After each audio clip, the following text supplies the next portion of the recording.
সম্মানিত খামারি ও কৃষক ভাইরা, আসসালামু আলাইকুম।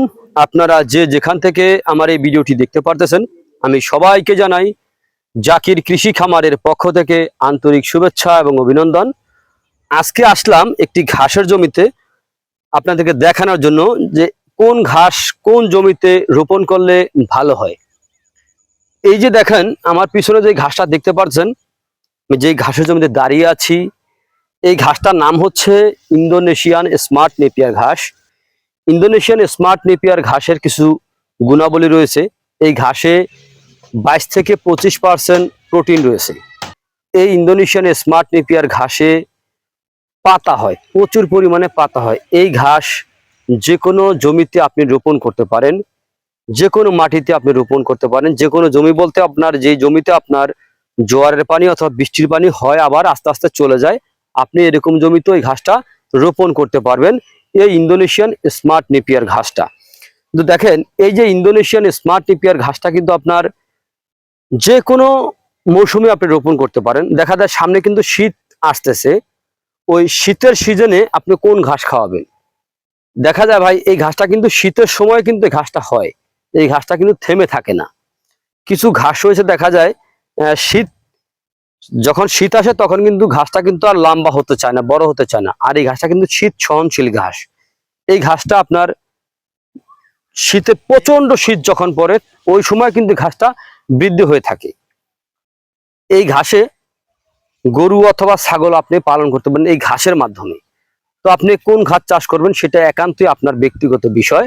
দেখেন যেমন আপনার ইন্দোনেশিয়ান স্মার্ট নেপিয়ার ঘাস, এটা হচ্ছে ইন্দোনেশিয়া থেকে আমার এই বাংলাদেশে এসেছে, প্রায় 4 থেকে 5 বছরের মতো হয়ে যায়।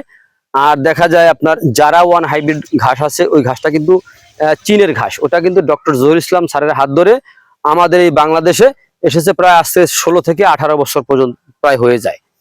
তারপরেও কিন্তু এই ঘাসগুলা কিন্তু এখনো বর্তমানে ব্যাপক চাহিদা রয়েছে। তো এই ইন্দোনেশিয়ান স্মার্ট নেপিয়ার ঘাসে আপনার দেখা যায় একটি লাভজনক ঘাস। এই ঘাসটি দেখা যায় আপনার 12 মাস আপনি রোপণ করতে পারেন। এই ঘাসটা কিন্তু শীত সহনশীল ঘাস।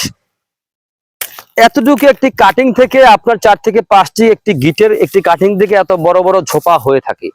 এখানে একটি ঝোপা যদি আপনি গণেন, একটি ঝোপা থেকে ঝোপার ভিতরে কমপক্ষে আপনার 1 থেকে 150টি চারা আপনি পাবেন। এত পরিমাণে ঘাসটা কিন্তু হয়। এতটুকু একটি কাটিং যখন আপনি রোপণ করেন 4 থেকে 5টি গিটের, ওই ক্ষেত্রে দেখা যায় আপনার 4 থেকে 5টি গিটের একটি কাটিং থেকে প্রথম অবস্থা আপনার 70, 60, 80, 90, 100টি পর্যন্ত চারা কিন্তু প্রথমেই গজিয়ে থাকে। একবার কাটার পরে আরো বেশি হয়, যত কাটবেন ঠিক ততই বেশি হয়ে থাকে এই ইন্দোনেশিয়ান স্মার্ট নেপিয়ার ঘাসই। তো ইন্দোনেশিয়ান স্মার্ট নেপিয়ার ঘাসটা কিন্তু আপনার একটি দেখতে কিন্তু অনেক সুন্দর। এই ঘাসের প্রত্যেকটা গিট থেকে কিন্তু আমরা চারা গজাবে। এই দেখেন এগুলা কিন্তু শিকড় চলে এসেছে আমাদের কাছে। পরিপক্ক 100% পরিপক্ক কাটিং আপনি পাবেন।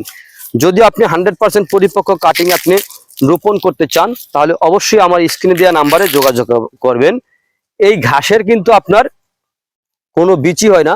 এই ঘাসের দেখা যায় বিচি ফেসবুকে অনেকে দেখা যায় অনেক ভাইরা বিক্রি করে থাকে যে এই ঘাসের বীজ পাওয়া যায় কিনতে কেজি হিসেবে, কিন্তু ভাই এই ঘাসে কিন্তু কোনো বিচি হয় না। যেমন যারা ওয়ান হাইব্রিড ঘাসে, ইন্দোনেশিয়ান স্মার্ট নেপিয়ার ঘাসে, আমেরিকান গুয়াতিমালা ঘাসে, তাইওয়ান হাইব্রিড ঘাসে কোনো প্রকার বিচি হয় না। অনেকেই প্রতারণা করে মানুষের সঙ্গে কিন্তু বিক্রি করে যে ঘাসের বিচি পাওয়া যায়। তো ভাই যাই হোক, যদি আপনাদের কাছে আমার এই ভিডিওটি ভালো লেগে থাকে তাহলে অবশ্যই আমার চ্যানেলটিকে সাবস্ক্রাইব করবেন, একটু শেয়ার করে দিবেন যাতে নতুন উদ্যোক্তা ভাইরা দেখে এই ঘাসটা যেন রোপণ করতে পারে।